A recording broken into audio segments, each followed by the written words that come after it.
આ 5 સ્થિતિમાં જો ઘીનો નિયમિત ઉપયોગ કરવામાં આવે તો તેના ઔષધીય ફાયદા આપણને મળે છે. મિત્રો, આપણા વડીલો હંમેશા કહેતા કે ઘી એ તાકાતનો ખજાનો છે અને સાથે એવું પણ કહેતા કે દેવું કરીને પણ ઘી જરૂરથી પીવું. અને એટલે જ આ 5 સ્થિતિમાં જો ઘી લેવામાં આવે તો ચોક્કસ અને કાયમી ફાયદો થાય છે. નંબર 1, જો તમારી પિત્તની પ્રકૃતિ હોય, કોઠાની ગરમી હોય કે લોહીની ગરમી હોય તો જમ્યા પહેલાં 1 ચમચી નવશેકું ગાયનું ઘી 1 ચમચી સાકર સાથે લેવું. નંબર 2, સાંધામાં કટકટ અવાજ આવતો હોય કે સાંધામાં દુખાવો થતો હોય તો 1 ચમચી ગાયનું ઘી જરૂરથી લો.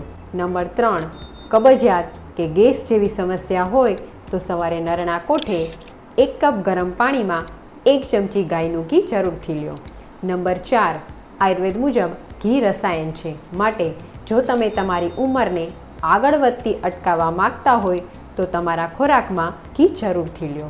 નંબર 5, જો તમને પીસીઓડી હોય કે હોર્મોન ઇમ્બેલેન્સ જેવી સમસ્યા હોય તો તમારા ખોરાકમાં ગાયનું ઘી જરૂરથી લો.